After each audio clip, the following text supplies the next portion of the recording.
Hola, buenos días. Vamos a empezar con el Ateneo, ¿sí? Quien les habla, la doctora Pincio Rocío. Junto conmigo va a dar el Ateneo la doctora Kujarchik Romina. Y de invitado está el doctor Gutiérrez Emanuel, que es especialista en tocoginecología. El tema que vamos a dar el día de hoy es endometriosis en el primer nivel de atención. Los objetivos de este Ateneo es actualizar la información sobre el manejo de endometriosis en atención primaria, repasar el flujograma diagnóstico y de derivación oportuna y ejemplificar a través de un caso clínico en contexto de atención primaria de una paciente con sospecha de endometriosis. Esta es la bibliografía que la sacamos de la OMS, de FASGO, del Servicio de Andalucía de España, de Ginecología de Gori y de la Sociedad Argentina de Endocrinología. Les voy a compartir este caso clínico. Si alguien quiere interactuar con nosotros, la idea en realidad es hacerlo como más dinámico. Puede abrir su micrófono y compartirnos qué harían en este caso. Tenemos a María, de 32 años de edad, que llega a la consulta de guardia refiriendo dolor pélvico de intensidad de 10 en 10. Al interrogatorio relata que tiene ciclos menstruales anormales de 2 años de evolución y dismenorrea, motivo por el cual realizó múltiples consultas previas, pero solo le referían que era normal producto de sus menstruaciones. Refiere además que estos dolores menstruales los tenía desde los 15 años, pero con el tiempo fueron intensificándose. Acude en esta oportunidad porque el dolor ya no calma con ibuprofeno y paracetamol. Y al interrogatorio de los antecedentes gineco-obstétricos tenemos que tiene gesta 1, para 1, abo 0, método anticonceptivo, un DIU desde el 2020, la fecha de última menstruación es el 24 de abril del 2022, los ciclos de ella duran 5 días cada 25, los antecedentes personales no refirió, antecedentes familiares tampoco refiere, ocupaciones ama de casa, vive con su hija y su pareja, hábitos tóxicos, niega tanto alcohol como tabaco.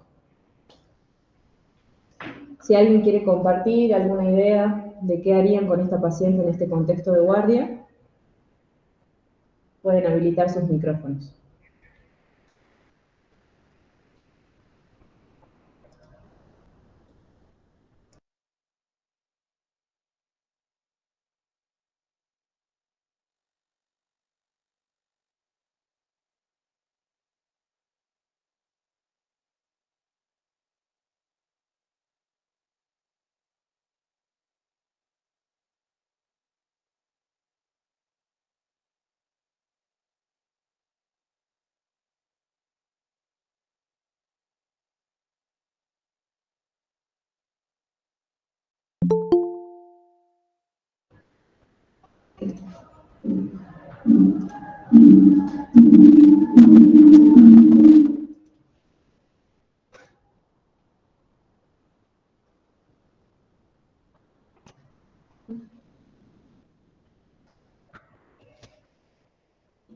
Bueno, preguntaría,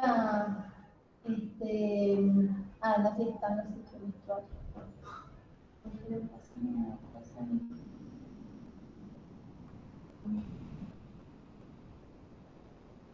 Bueno, continuamos entonces.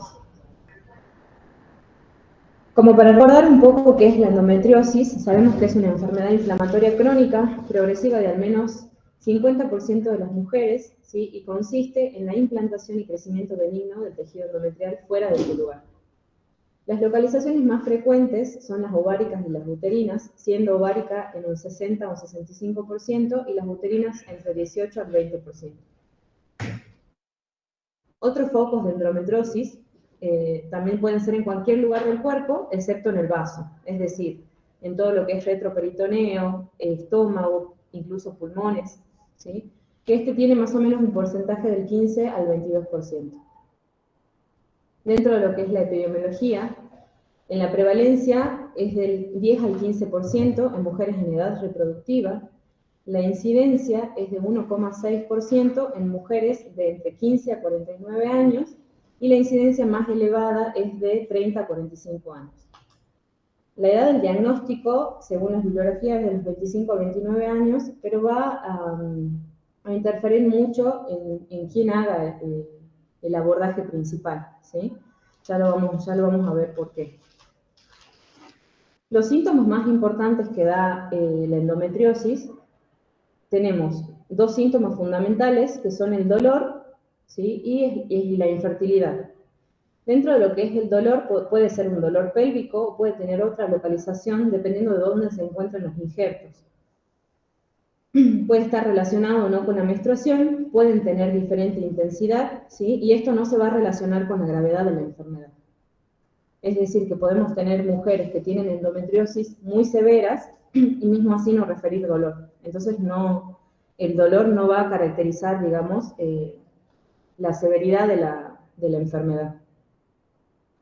En cuanto a la infertilidad muchas veces las pacientes son asintomáticas, entre un 15 a un 30%, entonces podemos llegar a diagnosticar a las pacientes ya cuando ellas consultan porque no están pudiendo concebir. Entonces es uno de los motivos de diagnóstico, ¿sí? Y en las mujeres que tienen endometriosis, esta fertilidad o la fecundidad disminuye el porcentaje del 0,02 al 0,10 por mes, ¿sí? Del porcentaje, y fecundidad, y comparándola con la fecundidad normal de una mujer sin endometriosis, es del 0,15 a 0,20%. Dentro de los factores de riesgo, tenemos que, cuando hagamos la anamnesis, tenemos que saber identificar estos factores de riesgo, ¿sí? Porque tienen fuertes antecedentes familiares en la que su madre o hermana han padecido ya de endometriosis, las mujeres van a tener un riesgo de 6 veces mayores de desarrollar. Una menarquía temprana, los ciclos menstruales regulares y cortos, ¿sí? Nuestra paciente, recordándoles el caso, tiene ciclos menstruales de 25 días, ¿sí? Y periodos largos que duran de 7 días o más. Bien, buenos días. Ahora vamos a continuar hablando acerca de cómo vamos a seguir hablando del tema de endometriosis. Pero en este caso, como ven, la S es en un contexto de historia clínica oriental problema que utilizamos en medicina familiar. En este caso, la S lo que describe es la parte subjetiva en la que nosotros hacemos el interrogatorio del paciente. Tratándose de la endometriosis, primeramente quería mencionar cuáles eran los motivos de consultas más frecuentes, que serían los que nos podría llegar a un consultorio por parte de una paciente. Por ejemplo, tenemos el dolor, que se puede presentar como una dismenorrea secundaria, que es el tipo de dismenorrea que presenta la endometriosis. El dolor pélvico, como dijo mi compañera, que puede ser generalizado o bien como una dispareunia, es decir, durante las relaciones sexuales. Y generalmente este dolor suele presentarse de forma cíclica, acompañado con las menstruaciones. Y algo muy importante también, como se mencionó recién, últimamente se está consultando directamente por la infertilidad.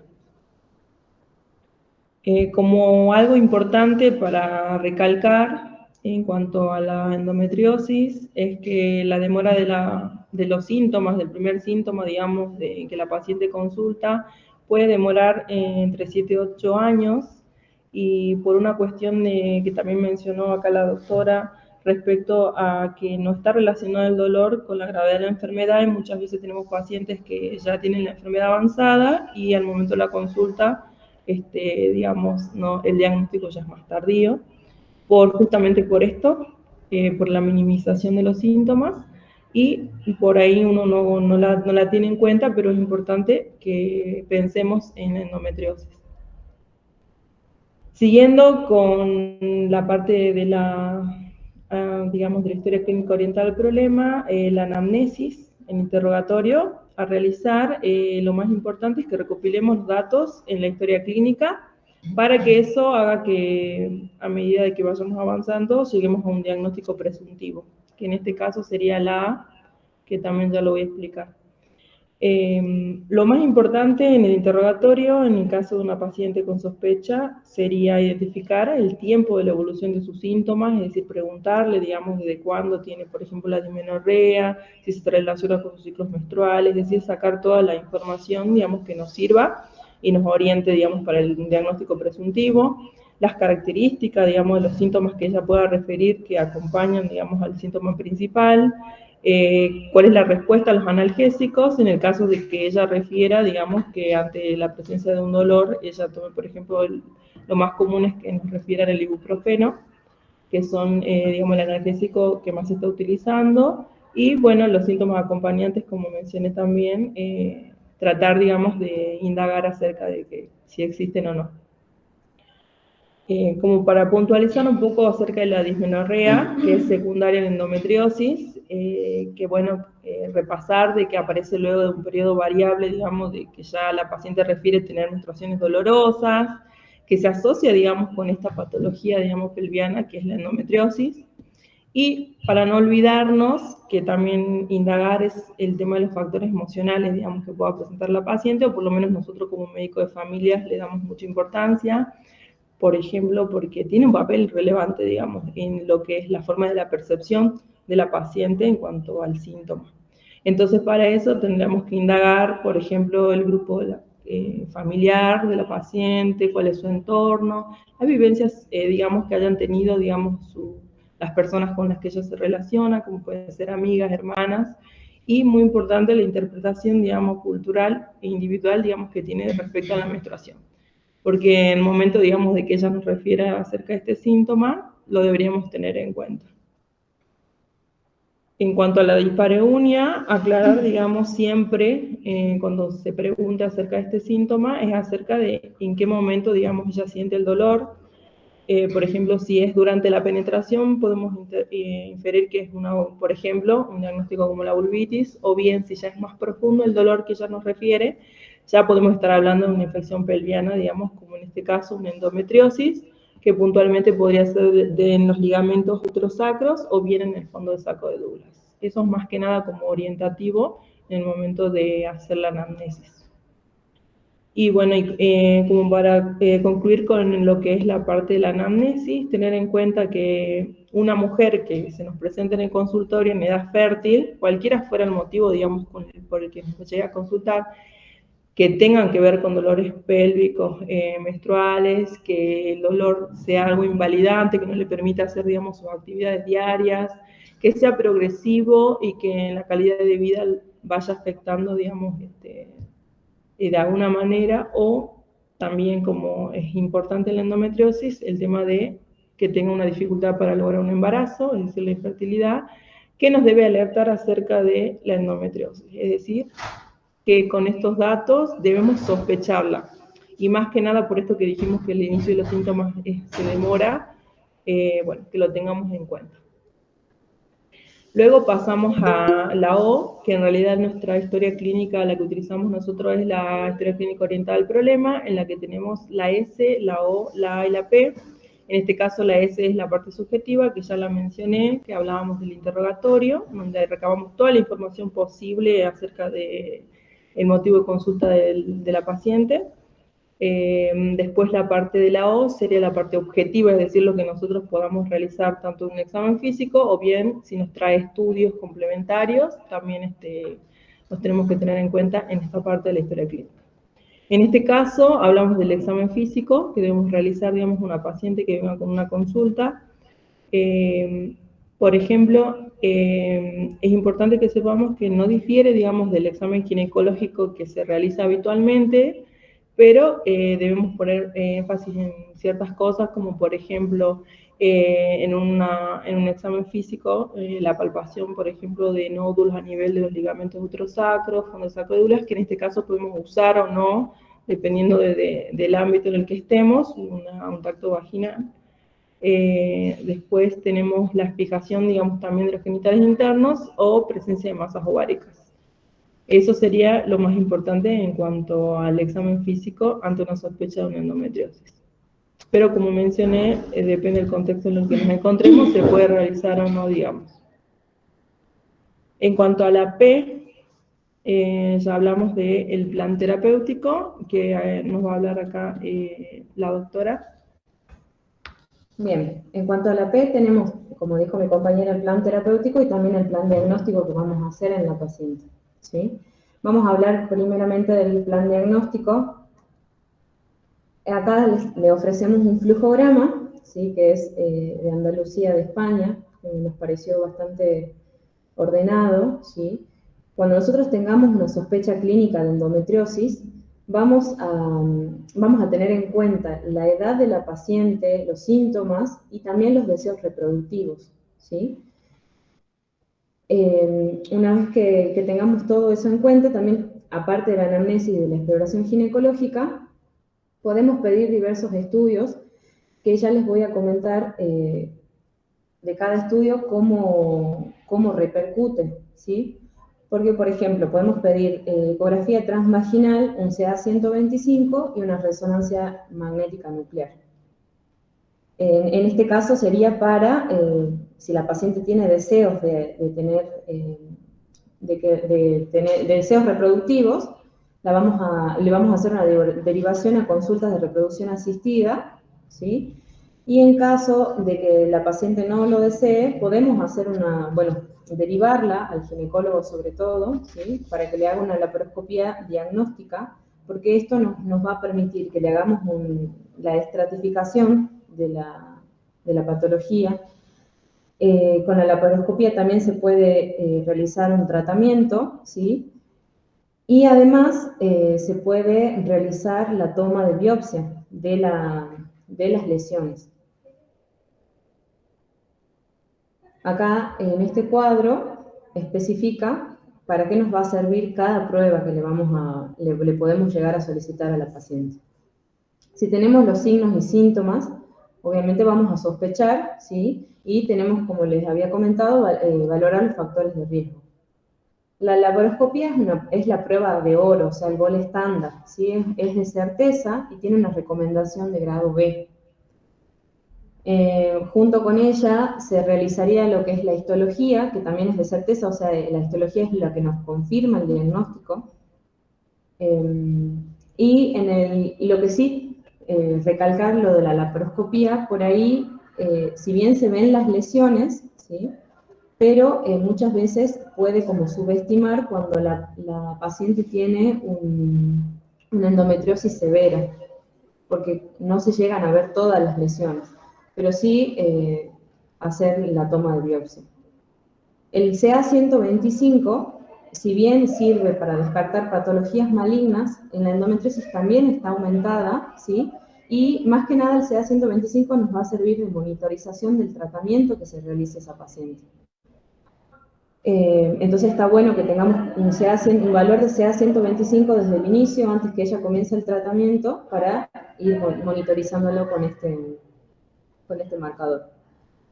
En cuanto a la ecografía transvaginal, solamente podemos llegar a diagnosticar los endometriomas, no así si tenemos otros tipos de implantes en otros lugares, ¿sí? Ya sea en retroperitoneo o en intestino, solamente nos va a diagnosticar en ovario. Y en cuanto a la resonancia magnética nuclear, nos diagnostica endometriosis profunda, y el factor de necrosis tisular todavía está en fase de investigación, por eso no lo colocamos acá. Pero básicamente estas son las pruebas que tenemos que tener en cuenta, ¿sí? Porque en atención primaria hay que saber derivar para que el ginecólogo pueda hacer un diagnóstico oportuno de estas pacientes. En cuanto al plan de tratamiento en primer nivel de atención, nosotros médicos de familia tenemos que abordar el dolor, ¿sí? La paciente que teníamos en este caso nos refería que ella ya venía tomando ibuprofeno, paracetamol, pero en este episodio ya no le calmaba el dolor, ¿sí? Por eso ella llegó a la guardia con la intensidad de 10 en 10. En cuanto al abordaje del dolor, si nosotros sospechamos una endometriosis, nivel de evidencia 1, tenemos los AINES, ¿sí? El ibuprofeno es el de elección, pero también podemos usar el naproxeno o el ácido mefenámico. Y también podemos usar paracetamol solo o con o sin opioides, ¿sí? Porque el paracetamol muchas veces solito no lo va a calmar al dolor, entonces deberíamos como empezar a jugar con los opioides, no tenerle miedo, ¿sí? Siempre se puede empezar con opioides leves, que sería el tramadol, y en casos como severos se podría, según la bibliografía, también empezar con morfina. Los anticonceptivos combinados orales también se pueden usar, y la progesterona. Estos tratamientos son de 3 a 6 meses, ¿sí? Y también podemos hacer una combinación de los anticonceptivos orales más los AINES. Pero tenemos que tener también en la consulta la pauta de alarma de cuándo derivar urgente al ginecólogo, ¿sí? Que serían los siguientes casos: mujeres con síntomas sugerentes de cáncer de cervix, mujeres con sangrado intermenstrual persistente en las que el examen de la pelvis es negativo, mujeres en las que se detecta una masa abdominal o pélvica palpable no identificada como fibroma uterino o de origen gastrointestinal o urológico, y mujeres con dolor pélvico y signos de afectación peritoneal. Lo que sí tenemos que recordar que la tasa de recurrencia de la endometriosis es elevada, tanto después del tratamiento hormonal como del quirúrgico. Y cuando ya tengamos el diagnóstico confirmado de endometriosis, deberíamos citar a la paciente o por lo menos seguirla en el consultorio para tomar decisiones en cuanto al dolor, ¿sí? No tenemos que tratar si los síntomas son escasos y la fertilidad no es un problema, ¿sí? En cuanto a la analgesia, hay algunas bibliografías que recomiendan que la paciente debería tomar 24 horas antes el ibuprofeno o el AINE elegido, antes de la menstruación. Como lo mismo, ibuprofeno es el primer de elección, el naproxeno, el diclofenac también lo podemos dar, y también el paracetamol con o sin opioides. Y en cuanto a la hormonización de la paciente, podemos hacerlo con progestágeno, con anticonceptivos combinados, con danazol y gestrinona, análogos de hormonas liberadoras de gonadotrofina, y también está el dispositivo intrauterino de levonorgestrel, el llamado FIU, que es una recomendación A con nivel de evidencia 1. Bien. A modo de hacer un resumen respecto a la P, digamos, que es el plan terapéutico, vamos a comenzar diciendo que en el caso que se nos presente una mujer con sospecha de endometriosis, lo primero que vamos a hacer es, si hay dolor, indagar si existe dolor, si hay deseo genésico o no, y si mejora o no si toma analgésicos o anticonceptivos orales.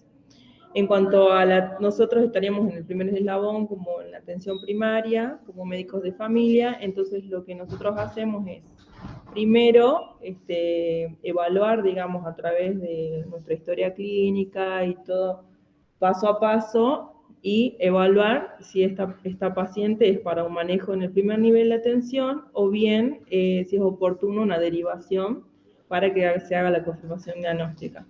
En este caso, nosotros lo que hacemos es la interconsulta con ginecología, para, en este caso, una paciente, digamos, que sospechemos que necesita un manejo de un segundo nivel, para que se le haga oportunamente todo lo que son las pruebas diagnósticas que ya mencionamos anteriormente, y según eso, y según los resultados, podemos encontrar 3 escenarios, como pueden ser, por ejemplo, que haya dolor y no haya deseo genésico, y la clínica sea leve a moderada. En este caso, el manejo sería un plan terapéutico, que ya hemos mencionado anteriormente cuáles son las opciones, y también, digamos, de los cuidados, que en estos casos nosotros hicimos pautas de alarma también en una paciente.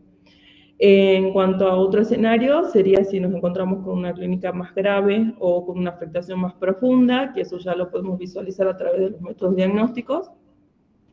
Ahí ya la paciente pasaría a un servicio de ginecología en un ambiente más hospitalario. En este caso, bueno, tenemos como referencia el Hospital Materno Infantil. Los centros de referencia, digamos, también tenerlos en cuenta para la cirugía de la endometriosis profunda compleja, que en este caso, bueno, también lo vamos a hablar en el caso clínico que presentamos en el día de hoy, que tiene que ver, digamos, con este tipo de pacientes. Y en cuanto a encontrarnos con una paciente que ya tenga, digamos, infertilidad, directamente se hace una derivación a la unidad de reproducción asistida en el caso de que tenga un deseo genésico. Eso sería a modo de resumen cómo nosotros haríamos el manejo desde nuestro lugar como médicos de familia.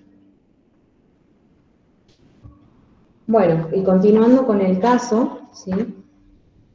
¿Qué hicimos en el contexto de guardia? Después de descartar otras posibles causas, ¿sí? Se sospecha de endometriosis, a la paciente en ese momento se le indicó paracetamol y tramadol en forma combinada, lo cual cedió el dolor después de 30 minutos y se la derivó al servicio de ginecología del materno infantil. Al mes, María vuelve al consultorio externo, ya directamente por el consultorio externo del Servicio de Medicina Familiar, y nos trae una resonancia magnética que le habían realizado después de habernos visto en la guardia, que informa una endometriosis severa y fue derivada por el ginecólogo del materno a Córdoba para intervención quirúrgica y el costo de la cirugía era de $40.000. Más que nada remarcamos este caso clínico porque es un caso real, ¿sí? Y nos parece muy importante poder realizar un diagnóstico precoz en la atención primaria, ya que no todas las pacientes van a tener esa adquisición para poder pagar una cirugía de esta magnitud. La paciente estaba con dolores, continuaba con dolores, y en este caso ya deberíamos empezar a ver un analgésico más fuerte como la morfina, como para que ella pueda realizar sus actividades de la vida diaria. Entonces nos pareció muy importante presentar este Ateneo, ya que no todas las pacientes que atendemos en la parte pública tienen el poder adquisitivo. Entonces, como conclusión, el objetivo del médico de familia es realizar el diagnóstico de sospecha ante una paciente con dolor pélvico, aliviar el dolor y abordar sobre la signosintomatología que refiere al momento de la consulta, como así también oportunamente al ginecólogo para establecer el diagnóstico definitivo de endometriosis y descartar otras posibles causas. Estas son nuestras redes, pueden escribirnos o cualquier consulta que tengan, mandan al mail, al Facebook o por Instagram. La verdad que muy bien expuesto el Ateneo. No tengo mucho para aportar, sino más que la importancia de la endometriosis, que bueno, es una patología más frecuente de lo que uno piensa, es de mantener la calidad de vida de la paciente, o sea, porque hay casos de endometriosis que son tan severas que su calidad de vida se ve totalmente afectada y bueno, eso conlleva, bueno, muchos inconvenientes. La endometriosis es una patología que es estrógeno dependiente, entonces, bueno, mientras la mujer se encuentra en edad fértil, puede progresar. Entonces, bueno, el tratamiento definitivo para endometriosis es la menopausia o bueno, la oforectomía, que es la cirugía de extracción de ambos ovarios, que sería como es el método definitivo. Después los otros son farmacológicos que pueden simular cuadros similares a la menopausia y lo que son los anticonceptivos hormonales para el manejo del dolor y los analgésicos antiinflamatorios o los que son los otros opioides también, que también son muy buenos para el manejo del dolor. Y la cirugía, bueno, se la reserva por ahí para ciertas condiciones. Por ejemplo, cuando tenés endometriomas ováricos más de 5 centímetros, cuando tenés por ahí implantes endometriósicos profundos. En cuanto al primer nivel de atención, de importancia, bueno, es realizar el diagnóstico y, bueno, el método que tiene uno estándar como primer método para diagnosticar es la ecografía ginecológica, que, bueno, como bien decían las chicas, detecta solamente endometriosis ovárica, o sea, son los quistes en los ovarios y después, bueno, sigue la resonancia y el diagnóstico de certeza definitivo es la cirugía videolaparoscópica, que también puede servir como método de tratamiento. Así que bueno, no sé si alguien quiere preguntar algo. Consulta. Quería preguntar qué características clínicas, más allá de lo que nos decía la chica en el Ateneo de hoy, en cuanto a ese dolor, ustedes tienen en cuenta a la hora de sospechar a una paciente con endometriosis. Más allá de este dolor, así como decían, relacionado con la menstruación y de carácter más crónico, y si tienen en el caso de que no tengan infertilidad o esterilidad asociada, ¿qué características yo me tendría que llamar más que nada el dolor para tener en cuenta? Generalmente el dolor, bueno, puede ser lo que se llama el dolor pelviano crónico, que es cuando un dolor dura más de 6 meses. No necesariamente tiene que ser todos los días, sino que puede ser como 10 intercalados, pero que tenga una duración más de 6 meses. Otra característica, bueno, es el dolor, sería abdominal, bueno, que puede generar dolor tanto en la parte anterior del cuerpo como también en la espalda, así en la columna lumbar, en los glúteos, en la zona glútea, los miembros inferiores. Lo que es la dispareunia, ¿sí? El dolor en las relaciones sexuales o posterior. También puede haber síntomas digestivos, como por ejemplo sangrado con las heces, que es lo que es hematequesia. Puede haber tenemos vesical, tenemos rectal, disuria, o sea, es muy variado, ¿viste? Generalmente tiene relación con el periodo menstrual, o sea, cuando se está menstruando, ahí aparece dolor o no. Pero bueno, como en general el motivo de consulta más frecuente de las pacientes es el dolor pelviano, ¿viste? Que ya es el dolor pelviano crónico, y lo que es el dolor las relaciones sexuales.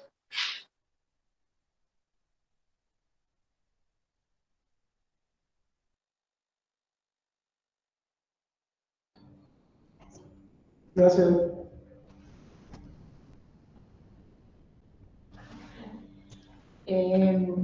Sobre todo, para mí, lo que tenemos que tener en cuenta los médicos de atención primaria es no subestimar el dolor durante la menstruación o el dolor durante las relaciones sexuales, no asumirlo como que menstruar significa menstruar con dolor, ¿sí? Si bien uno puede tener molestia o un dolor en cada ciclo, estos deben ser controlados con los analgésicos comunes, con lo que tenemos, ibuprofeno, que es generalmente el que más recetamos, paracetamol un poco menos, pero no hay que subestimar el dolor que refiere la paciente en cada menstruación, ¿sí? Y no asumirlo como que menstruar tiene que ser con dolor siempre, ¿sí?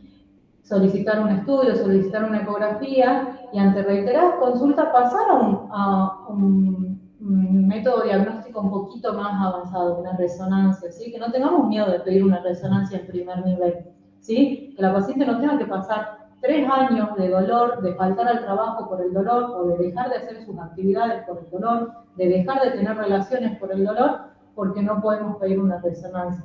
Creo que ahí es donde tenemos que también actuar nosotros y también indagar o mezclar el contexto emocional de la paciente. ¿Qué le causa ese dolor o qué es lo que genera ese dolor en la vida de la paciente? ¿Sí? Como les decía, si durante esos días de menstruación ella está durmiendo o acostada a los 5 días porque no puede movilizarse por el dolor, falta el trabajo, se aleja de los amigos, no mantiene relaciones con parejas o evita estar en pareja por ese motivo, hay que darle peso a lo emocional también de la endometriosis, ¿sí?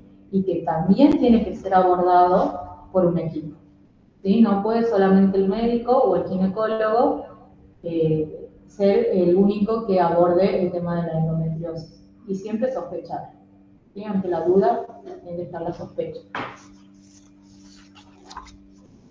¿Hay datos de incidencia de endometriosis en el norte? No, la verdad que no encontramos a nivel mundial que nos hablaba del 10 al 15% a nivel mundial, pero no así específicamente del norte, porque no sé si hay datos de dónde sacarlo. Generalmente hay que ver en las pacientes que concluyen a los consultorios de fertilidad, que por ahí están como causa de la endometriosis, pero como dice la doctora, por ahí lo estamos diagnosticando, no lo estamos teniendo en cuenta. ¿Sí? Bien. Bueno, si no hay más preguntas, damos por finalizado el Ateneo del día de hoy. Muchas gracias, doctor Gutiérrez, por acompañarnos.